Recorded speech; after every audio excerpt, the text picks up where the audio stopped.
आज मेरे भाई की शादी है। मेरी भाभी बहुत ही सुंदर हैं।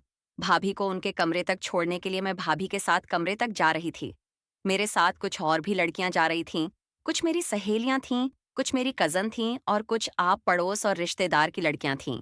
भाभी को सजी सजाई बेड पर बिठा दिया। बहुत ही खूबसूरत तरीके से हमने बेड सजाया था। पूरे बेड पर फूलों की पंखुड़ियां बिखरी पड़ी थीं। मैंने महसूस किया कि जैसे भाभी मुझे कुछ कहना चाहती हैं। वो आंखों ही आंखों में मुझे इशारे कर रही थीं। मुझे बहुत ज्यादा हैरत हुई क्योंकि भाभी की और मेरी पहले से कोई जान पहचान नहीं थी और ना ही कोई दोस्ती थी। फिर भला भाभी मुझे क्या कहना चाहती थीं? भाभियां तो अपनी ननद से बात करना भी पसंद नहीं करतीं और भाभी थीं कि अपनी शादी की पहली रात में ही मुझे अपना कुछ राज बताना चाहती थीं। मुझे बहुत ज्यादा खुशी मिली। मैंने सारी लड़कियों को कमरे के बाहर भेज दिया और भाभी के पास आकर बैठ गई और मैंने मुस्कुराते हुए अपनी भाभी से पूछा, भाभी क्या बात है? आप मुझे कुछ कहना चाहती हैं? मेरी बात सुनते ही मेरी भाभी मार मार कर रोने लगीं। उनकी आंखों से आंसुओं की धारा बहने लगी। भाभी को रोता हुआ देखकर मैं बहुत ज्यादा घबरा गई। मैंने कहा, भाभी आप रो क्यों रही हैं? आखिर बात क्या है? भाभी रोते रोते बोली, मुझे अकेला छोड़कर मत जाना। अकेले इस कमरे में मैं मर जाऊंगी। मुझे बहुत ज्यादा हैरत हुई कि आखिर भाभी ऐसा क्यों बोल रही हैं। मैंने भाभी को दिलासा देते हुए कहा, भाभी आप क्यों रो रही हैं? आप डरिए मत, ऐसा कुछ भी नहीं होगा। भैया आपको बहुत प्यार से रखेंगे। वो आपको किसी भी तरह का कोई नुकसान नहीं पहुंचाएंगे। मेरी बात सुनकर भाभी और भी जोर जोर से रोने लगीं। अब तो मुझे भाभी के इस रूप से डर लगने लगा। फिर मैंने सोचा कि हर लड़की के जीवन में ऐसा होता है। भैया आ जाएंगे तो भाभी खुद ही ठीक हो जाएंगी। मैं उठकर जाने लगी, लेकिन भाभी ने मेरे हाथ पकड़ लिए। भगवान के लिए ऐसा मत करो। मैं मर जाऊंगी। मेरे जीवन में कुछ भी नहीं बचेगा। मैं बदनाम हो जाऊंगी। भाभी की बात सुनकर मैं बहुत ज्यादा हैरान हो गई। आपको क्यों अपमानित किया जाएगा? वो आपके पति हैं और फिर मेरा भाई कोई जंगली जानवर नहीं जो आपके साथ बुरा व्यवहार करेगा। वो बहुत प्यार करने वाले व्यक्ति हैं। तभी मुझे अपने भाई के कमरे में किसी और की उपस्थिति का एहसास हुआ। मैंने नजर घुमाकर देखा तो मेरे पापा खड़े थे। पापा बहुत ही नफरत से भाभी को देख रहे थे। भाभी पापा से नजर चुराने लगीं। कुछ पल के लिए भाभी और पापा की नजरें टकराई थीं तो मैंने महसूस किया कि जैसे भाभी की आंखों में एक शिकायत थी। ऐसा लग रहा था जैसे भाभी पापा को पहले से जानती हैं और वो आंखों ही आंखों में पापा से कुछ शिकवा कर रही हैं। लेकिन पापा की आंखों में नफरत थी। उनकी आंखों में खून उतर आया था।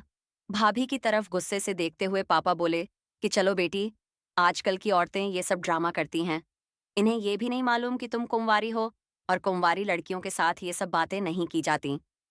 पापा को बोलते हुए मेरा हाथ पकड़कर बाहर जाने लगे। मैंने पापा को समझाते हुए कहा कि पापा, भाभी बहुत ज्यादा नर्वस हो रही थी। मैं भाभी को समझा रही थी। भाभी ने मुझे ऐसा वैसा कुछ भी नहीं कहा। वो तो बस ये कह रही थीं कि मैं उनके साथ थोड़ा देर कमरे में ही रुक जाऊं। लेकिन पापा मेरा हाथ खींचते हुए मुझे बाहर ले आए और कहने लगे, तुम बाहर चलो, तुम्हें एक बात बताता हूं। कमरे से बाहर आकर अपनी जेब में हाथ डालकर 5,000 रुपये निकाले और मेरे हाथ पर रखते हुए बोले, ये पैसे रख लो। पैसे देखकर मैं हैरान होकर बोली, पापा इतने सारे पैसे आप मुझे क्यों दे रहे हैं? पापा ने 5,000 और निकाले और बोले, ये भी ले लो, ये पूरे 10,000 अपने पास रखो। इतने सारे पैसे देकर मैं खुशी से फूली नहीं समाई और झट पैसे हाथों में ले लिए। पापा फिर बोले, लेकिन बेटी तुम्हें मेरी एक बात माननी होगी। मैं आश्चर्य से बोली, पापा आखिर ऐसी कौन सी बात है? मैं तो आपकी सारी बातें मानती हूँ। पापा बोले, बस मेरी एक बात मानना। यहाँ से तुम्हारी भाभी चाहे कितना भी रोएं, चीखें, चिल्लाएं, लेकिन तुम उसके पास नहीं जाओगी, उसके बात पर ध्यान नहीं दोगी। वो शादीशुदा औरत है। अपनी समस्या वो खुद ही सुलझा लेगी, तो हमें उसकी समस्याओं में पड़ने की कोई जरूरत नहीं। अच्छा ऐसा करो अब तुम जो यहाँ से। पापा की बातें सुनकर मैंने हामी भर दी और वहां से जाने लगी। मैंने सोचा था कि पापा मेरे साथ ही आएंगे, लेकिन ये देखकर मुझे हैरत हुई कि पापा तो वहीं खड़े थे। जाते जाते मैंने मुड़कर पीछे देखा तो पापा भाभी के कमरे की तरफ जा रहे थे। मुझे बहुत हैरत हुई कि मुझे भाभी के कमरे से निकालकर खुद भाभी के कमरे में जा रहे हैं। मुझे बहुत गुस्सा आया और इस गुस्से में मैं मम्मी के कमरे में चली गई। मुझे गुस्से में देखकर मम्मी ने पूछा, क्या बात है? यानी था तो मैं इतनी गुस्से में क्यों हूँ? मम्मी के पूछते ही मैंने सारी बातें मम्मी को बता दी कि पापा ने मुझे तो भाभी के कमरे से निकाल दिया और खुद ही भाभी के कमरे में चले गए। आखिर भला ये क्या बात हुई? मेरी बात सुनकर मम्मी के चेहरे पर एक रंग आया और एक रंग चला गया। फिर खुद को थोड़ा संभल कर बोली, कोई बात नहीं है। रिया बेटी, बहुत ससुर हैं। अगर वो अपनी बहू के कमरे में चले भी गए तो क्या हुआ? तुम इतना मत सोचो। मैंने महसूस किया जैसे मम्मी परेशान तो हैं लेकिन अपनी परेशानी को छुपा रही हैं। फिर मम्मी मुझे बोली, रिया ऐसा करो, अब तुम जो अपने कमरे में जाकर सो जाओ। बहुत रात हो चुकी है। मम्मी की बातों से मैं संतुष्ट नहीं हुई थी। जो बात मेरे दिल में बैठ गई थी वो निकालना चाहती थी। आखिर पापा मुझे भाभी के कमरे से निकालकर खुद भाभी के कमरे में क्यों गए? इन्हीं सोच विचारों में उलझी हुई मैं कमरे में चली गई और सोने की कोशिश करने लगी, लेकिन नींद मेरी आंखों में नहीं आ रही थी। भाभी का रोता हुआ चेहरा बार बार मेरी आंखों के सामने आ रहा था। आखिर भाभी इतनी परेशान क्यों थीं? वो इतना क्यों डर रही थीं? मुझे प्यास लगी तो पानी पीने में बाहर किचन में आई। बाहर हॉल में देखा तो भैया सोफे पर बैठे हुए थे, कुछ परेशान से दिख रहे थे और सिगरेट पी रहे थे। थोड़ा पास जाकर मैंने देखा कि उनकी आंखों में आंसू भी थे। मेरे दिल को धक्का लगा। भैया को तो इस वक्त भाभी के पास होना चाहिए था और भैया बाहर हॉल में बैठे हैं। इसका मतलब भैया भाभी से खुश नहीं हैं। मुझे भैया से बहुत हमदर्दी हुई। मैं भैया के पास गई और भैया से पूछा, भैया, आप इस वक्त बाहर क्या कर रहे हैं? आपको तो भाभी के पास होना चाहिए था। मेरी बात सुनकर भैया ने मुझे गुस्से से देखा और बोले, तुम भी आई पापा की चमची बनकर जो यहां से मुझे मेरे हाल पर छोड़ दो। लेकिन भैया, आप ऐसा क्यों कह रहे हैं? मुझे पापा ने नहीं भेजा। मैंने तो आपको यहाँ परेशान हाल देखा इसलिए चली आई। भैया गुस्से से बोले, चली जाओ यहाँ से। मेरी आंखों में आंसू आ गए। मैं वहां से पलटने ही वाली थी कि तभी भैया बोले, अच्छा सुनो, किचन से माचिस ला दो। मुझे लगा शायद भैया को सिगरेट जलानी होगी इसलिए माचिस मांग रहे हैं। मैंने किचन से माचिस लाकर भैया को दे दी। लेकिन ये क्या? भैया की हरकत से तो मैं दंग रह गई। भैया ने पापा के दिए हुए उपहार को जलाने लगे। पापा ने भैया को एक बहुत ही प्यारी सी शेरवानी गिफ्ट की थी शादी में पहनने के लिए, और भैया उसे जला रहे थे और आग को बुझाने की कोशिश करने लगे। आप ये क्या कर रहे हैं? पापा क्या कहेंगे और आप उसे जला रहे हैं? तभी भैया अचानक गुस्से से बोले, रिया चली जाओ यहाँ से। मुझे कोई भी सवाल जवाब करने की जरूरत नहीं है। अभी के अभी मेरी आंखों के सामने से चली जाओ। भैया का गुस्सा देखकर मैं थर थर कांपने लगी और रोती हुई अपने कमरे में चली गई। पूरी रात मुझे नींद नहीं आई। कहानी 5 बजे जाकर मेरी आंख लगी, लेकिन सुबह 6 बजे ही मेरी आंख फिर से खुल गई। बाहर आई तो देखा पापा बहुत ही संजीदा से सोफे पर बैठे हुए थे। मुझे देखते ही बोले, मैं तो अपनी बहू के लिए नाश्ता बनाने जा रहा हूँ। असली बेटियां तो बहुएं होती हैं, बेटियां तो पराया धन होती हैं। पापा के पीछे पीछे मैं भी किचन में आई तो देखा पापा सचमुच भाभी के लिए नाश्ता बना रहे थे। मुझे देखकर हैरत हुई कि आखिर पापा को भाभी की इतनी फिक्र क्यों है। मैं पापा से बोली, पापा, आप भाभी के लिए नाश्ता क्यों बना रहे हैं और आपको भाभी की इतनी फिक्र क्यों है? मेरी बात सुनकर पापा बोले, वो मेरे बेटे की बीवी है। अगर मुझे उसकी फिक्र नहीं होगी तो किसकी होगी? तुम्हारी माँ तो वैसे ही जहर उगलती रहती हैं। क्या भरोसा नई बहू को नाश्ता बनाकर दे या ना दे। इतने में मम्मी भी आ गई थीं। मुझे पापा को नाश्ता बनाता देखकर मुझे समझाते हुए और डांटते हुए बोली, ऐसा करो रिया बेटा, तुम बाहर जाकर इंतजार करो। मैं तुम्हारे लिए नाश्ता बनाकर लेकर आती हूँ। घर में सब कुछ बहुत ही अजीब हो रहा था। मुझे कोई कुछ भी नहीं बता रहा था। मेरे सर में हल्का हल्का दर्द भी होने लगा था। मैंने अपने दिमाग से सारी बातों को निकालते हुए अपने सर को झटका और अपने रूम की तरफ बढ़ाने लगी कि तभी कमरे से भैया और भाभी को निकलते हुए देखा। भाभी ने सफेद रंग के कपड़े पहन रखे थे। कोई मेकअप संवारा नहीं किया था। भैया का चेहरा भी मटमैला हुआ था। भाभी को देखकर मुझे धक्का सा लगा। नई नवेली दुल्हन की तो कोई बात ही नहीं थी। भैया और भाभी आकर नाश्ते की टेबल पर बैठ गए। मैं कमरे में जाने की बजाय नाश्ते की टेबल पर ही आकर भाभी के बराबर में बैठ गई। अभी मैं पूरी तरह बैठ भी नहीं पाई थी कि तभी पापा गुस्से से बोले, रिया, मैंने रात को तुम्हें क्या समझाया था कि तुम इस मामले से दूर रहना। तुमसे मैंने कहा था ना कि अपनी भाभी से दूर रहना। उनके पास टिकने की जरूरत नहीं तो मेरी बात का असर नहीं होता। शरीफ लड़कियां ऐसी नहीं होती कि उनके माता पिता जो बात कहें उसे न माने। अपने आप की बात मानना तुम्हारा फर्ज है। पापा की बात सुनकर भैया ने बहुत ही गुस्से से पापा की तरफ देखा और बोले, पापा, हम लोग इतने शरीफ भी नहीं हैं। पापा ने भैया की बातों से ध्यान नहीं दिया, लेकिन उसे आंसू न कर दिया। मैं उठी नहीं, बैठी रही और नाश्ता करती रही। नाश्ता करते हुए 5 मिनट हुए होंगे कि तभी बाहर दरवाजे पर किसी ने दस्तक दी। बाहर दरवाजे पर दस्तक का होना था कि भाभी के चेहरे पर हवाइयां उड़ने लगीं।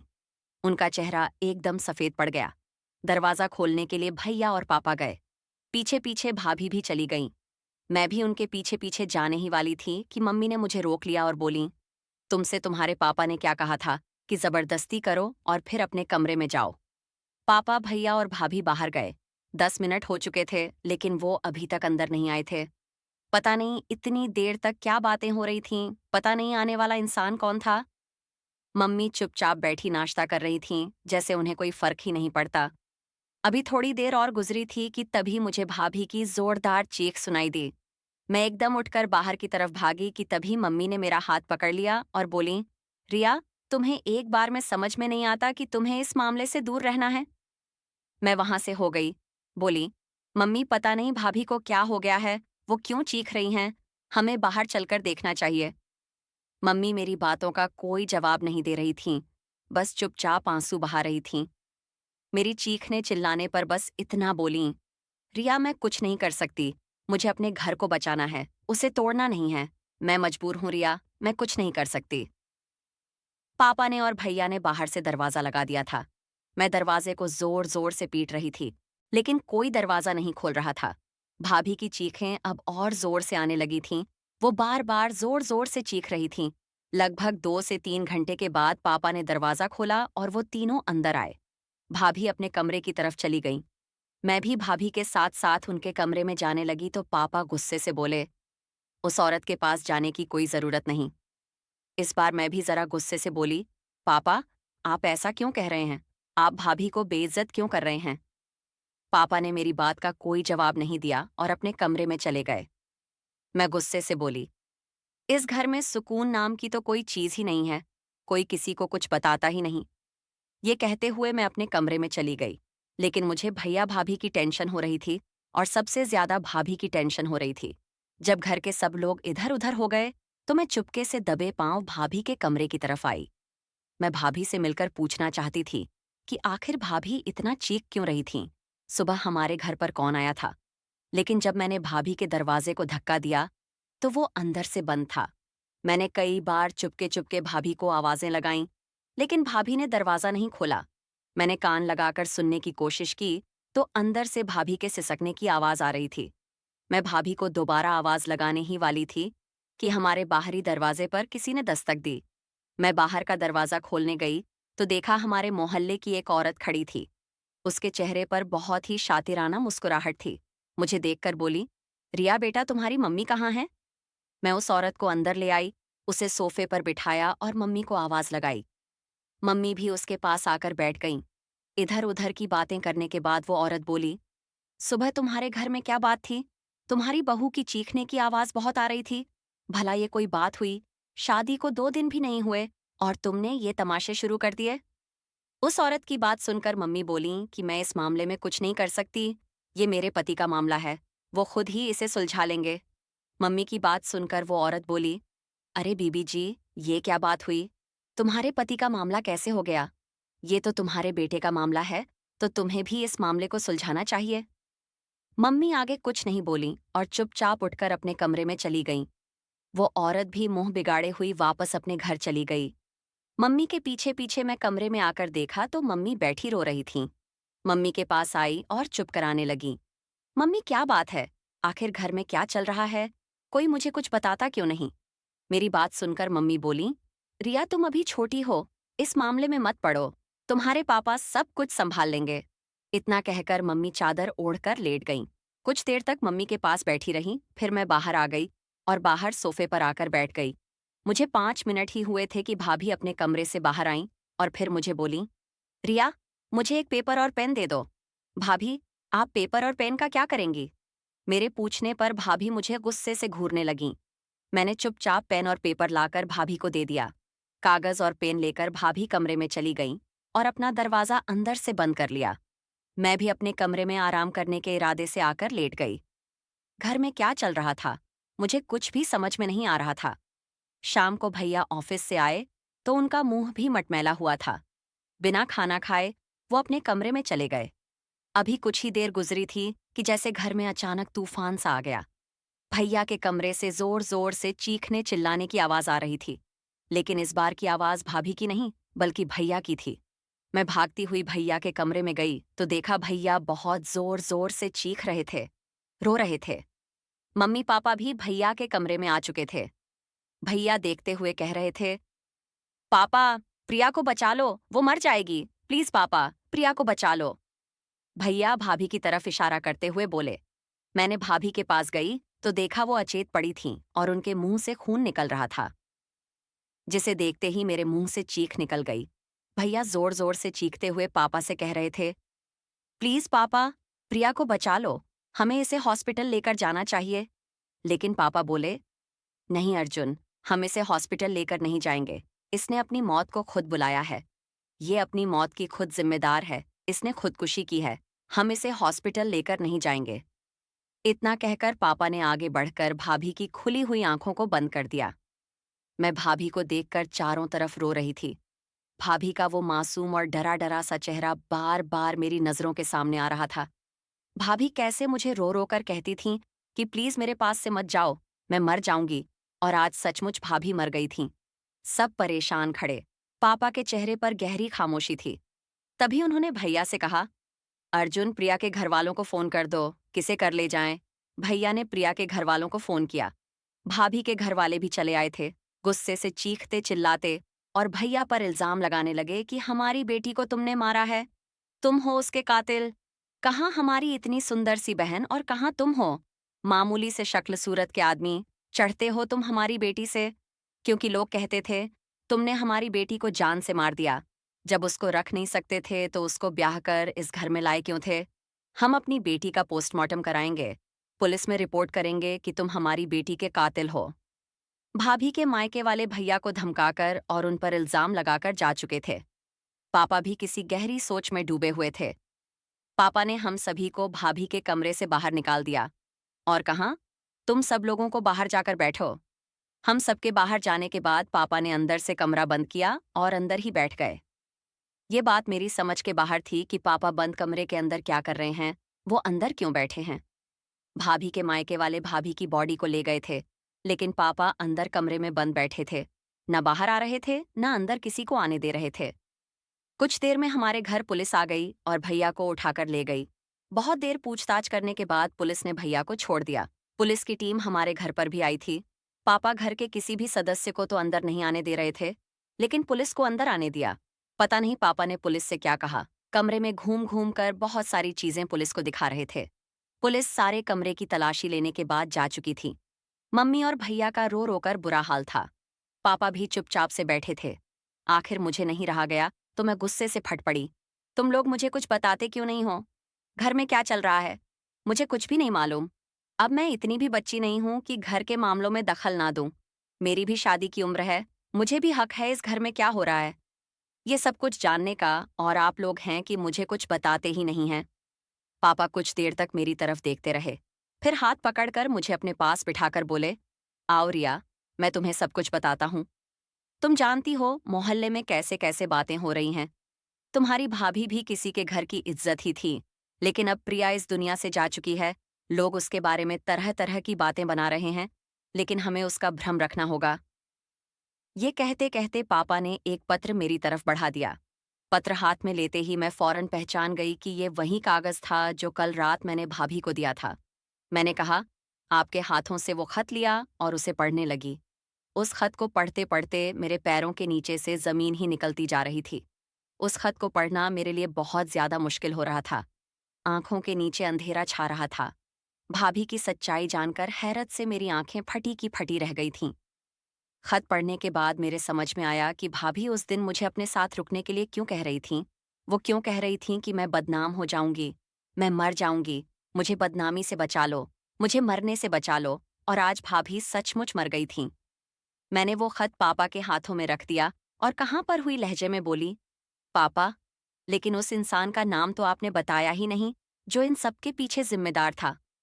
पापा बहुत ही उदासी से बोले, रिया, तो क्या तुम भी अपने भैया की तरह मुझे ही कसूरवार समझ रही हो? मैं बोली, नहीं पापा, मैं आपको कसूरवार नहीं ठहरा रही। आप तो कोई गलती कर ही नहीं सकते।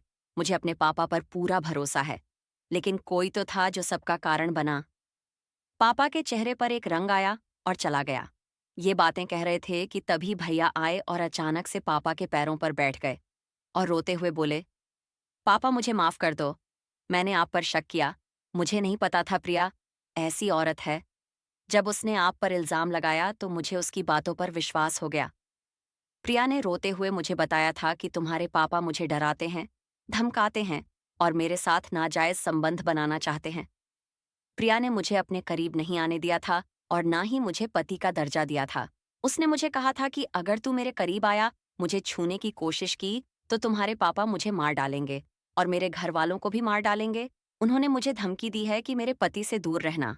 मुझे प्रिया की बातों पर ना चाहते हुए भी यकीन हो गया था और इसीलिए उस रात मैं बहुत परेशान सा घूम रहा था।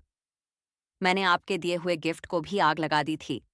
मैं उस समय बहुत ज्यादा तनाव में था, लेकिन मरते हुए प्रिया ने मुझे सब कुछ बता दिया था कि तुम्हारे पापा बेगुनाह हैं। तुम्हारे पापा को तो मैं जानती भी नहीं थी, बल्कि मेरा रिश्ता तो मेरे एक फ्रेंड से था। वो मेरे साथ मेरे कॉलेज में ही पढ़ता था। हम दोनों में आपस में प्यार हो गया था और हम दोनों पति पत्नी की तरह रहने लगे थे। शादी नहीं हुई थी, लेकिन जल्द ही शादी करने वाले थे। लेकिन तब तक उसकी शादी मेरे साथ हो गई थी। प्रिया डर गई थी। उसने कहा था कि अगर तुमने अपने पति के साथ संबंध बनाए, तो मैं तुम्हें जान से मार दूंगा। तुम्हारी कुछ तस्वीरें मेरे पास हैं, वो वायरल कर दूंगा और तुम्हें बदनाम कर दूंगा। लेकिन उस दिन जब प्रिया का बॉयफ्रेंड दरवाजे पर वो सब तस्वीरें फेंक कर गया, तो मुझे विश्वास हो गया कि प्रिया झूठ बोल रही है। मैं बहुत ज्यादा शर्मिंदा था कि मैंने अपने पापा पर शक किया और इसीलिए गुस्से में मैंने प्रिया पर हाथ उठाया था। पापा, आपने बहुत अच्छा किया जो पुलिस को सब कुछ सच-सच बता दिया और प्रिया का लिखा हुआ वो खुद भी पुलिस को दिखा दिया। अब शक की तो कोई गुंजाइश ही नहीं है कि प्रिया ने सुसाइड किया है। प्रिया के सुसाइड की वजह उसका बॉयफ्रेंड है, नहीं तो वो औरत होते जाते भी हमें बदनाम कर जाती। मैंने हैरान होकर भैया की तरफ देखा। तभी अचानक मैंने पापा से पूछा, लेकिन पापा, उसने मुझे भाभी के कमरे से निकालकर खुद भाभी के कमरे में आप क्यों चले गए थे? पापा बोले कि मैंने उस दिन प्रिया को किसी से फोन पर बात करते हुए सुना था कि उसकी सारी तस्वीरें उसे वापस कर दो। वो अपनी जिंदगी की नई शुरुआत करना चाहती है। वो किसी से रो रो कर कह रही थी। मैंने तुम्हें कमरे से इसलिए निकाला था ताकि तुम इस मामले से दूर रहो और मैं खुद ही प्रिया से बात करके मामले की तह तक पहुंच सकूं। मैंने प्रिया से प्यार से पूछने की कोशिश की, लेकिन उसने मुझे कुछ नहीं बताया। उल्टा वो मुझ पर गुस्सा करने लगी कि आपको शर्म नहीं आती नई नवेली बहू के कमरे में इस तरह आते हुए। मैंने उसे बहुत समझने की कोशिश की कि तुम मुझे अपने पापा की तरह समझ सकती हो और मुझे अपने दिल की बातें शेयर कर सकती हो, लेकिन उसने मुझे कुछ नहीं बताया। मैं उसे भरोसे में लेना चाहता था, इसलिए मैं प्रिया को खुश करने की कोशिश कर रहा था। सुबह उठकर मैंने उसके लिए नाश्ता भी बनाया, ताकि प्रिया को मुझ पर भरोसा हो जाए कि मैं उसे अपनी बेटी से भी ज्यादा चाहता हूँ। भैया ने हाथ जोड़कर पापा से एक बार फिर माफी मांगी और बोले, पापा मुझे माफ कर दो, लेकिन जो हुआ अच्छा ही हुआ। प्रिया हमारे जीवन में एक बुरे सपने की तरह आई थी, जो जल्दी ही हमें सारी परेशानियां से मुक्त करके चली भी गई। मैं हैरानी से भैया की तरफ देख रही थी। भैया के चेहरे पर कोई मलाल नहीं था और ना ही कोई दुख था, ना कोई पछतावा था। सच कहते हैं, जो औरत अपने पति से वफा ना करे, उसे औरत का मर्द कभी इज्जत नहीं करता, फिर चाहे वो कितनी भी खूबसूरत क्यों ना हो और फिर चाहे वो कितने ही बड़े घर की बेटी क्यों ना हो। तो दोस्तों, आपको हमारी ये कहानी कैसी लगी? कमेंट बॉक्स में ज़रूर बताना। कहानी पसंद आई हो तो प्लीज़ लाइक करना। ऐसी और कहानियाँ के लिए हमारे चैनल को भी सब्सक्राइब करना। कहानी को अंत तक सुनने के लिए आप लोगों का बहुत बहुत धन्यवाद दोस्तों। मिलते हैं अगली किसी नई कहानी में।